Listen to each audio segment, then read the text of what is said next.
এক লোক স্বপ্নে দেখছে তাকে বাঘ তাড়াচ্ছে, বাঘের তাড়া খাইয়া দৌড়াতে দৌড়াতে সে গাছের মাথায় গিয়ে উঠেছে। গাছের মাথায় উঠে একটা ডাল ধরে ঝুলে পড়েছে। এমন সময় সে লক্ষ্য করলো বাঘটা এসে গাছের গোড়ায় দাঁড়ায় আছে। ডালটা যে নিচে ঝুলে পড়েছে তার নিচে দেখছে বিরাট কুয়া, সেই কুয়ার ভিতরে বড় এক অজগর হা করে আছে। এমন সময় কানে কুটকাট করে আওয়াজ আসে। কিসের আওয়াজ? তাকিয়ে দেখে যে ডালটা তার অবলম্বন, সেই ডালের গোড়া একটা সাদা ইঁদুর আর একটা কালো ইঁদুর ডালের গোড়াটা কেটে দিচ্ছে। কোন বিপদটা খুব কম না বেশি? জনমের বিপদ না? গাছ বাইয়া যদি নিচে নামে তো খাবে কিসে? বাঘে। আর ডাল ভাঙে যদি নিচে পড়ে খাবে কিসে? এমন সময় তার মাথায় ঠান্ডা কি জানি পড়লো। উপরের দিকে তাকাইছে। উপরে তাকালে সাধারণত মানুষের মুখ হা হয়ে যায়, আর যদি দাঁত না থাকে তাহলে জানলা খোলা গাড়ির মতো হয়ে যায়। উপরের দিকে তাকাইছে, মুখটা হা হয়ে গেছে।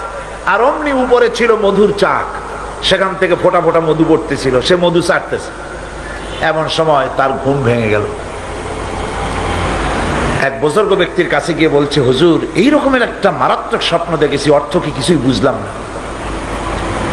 আল্লাহর বান্দা বুজুর্গ ব্যক্তি বলছেন, তুমি যে স্বপ্ন দেখেছ এটা তোমার একারও স্বপ্ন নয়, আর এটা স্বপ্ন নয়, এটা হলো বাস্তব। তামাম পৃথিবীর সমস্ত মানুষের জন্য এইটাই হলো বাস্তবতা। তোমার পেছনে যে বাঘ দৌড়াচ্ছিল এটা বাঘ নয়, এটা হচ্ছে হযরতে আজরাইল আলাইহিস সালাম। প্রত্যেকটি মানুষের পেছনে ঘুরছে, সময় এলেই তার জান কবজ হয়ে যাবে। তুমি যে ডালটা ধরে ঝুলেছিলে ওই ডালটি হচ্ছে তোমার হায়াত, আর ডালের গোড়া কাটতে ছিল সাদা ইঁদুর আর কালো ইঁদুর। সাদা ইঁদুর হলো দিনের প্রতীক, কালো ইঁদুর হচ্ছে রাতের প্রতীক। দিন আর রাত তোমার হায়াতের রশিগাছা কুটকুট করে আস্তে আস্তে করে কেটে দিতেছে। আর নিচে যে কুয়া ছিল সাফ হা করে আছে, এটা হলো তোমার কবর।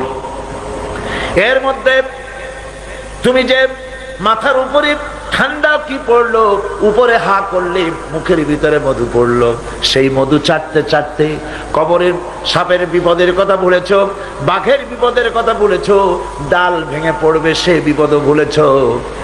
এই মধু হচ্ছে তোমার সুন্দরী স্ত্রী, এই মধু হলো দুনিয়া, এই মধু গাড়ি, এই মধু বাড়ি, এই মধু ক্ষমতা, এই মধু প্রতিপত্তি, এই মধু হচ্ছে তোমার ব্যবসা বাণিজ্য। দুনিয়ার মোহে তোমাকে এত বড় বিপদ থেকে তোমাকে ভুলায় দিয়েছে মানুষ।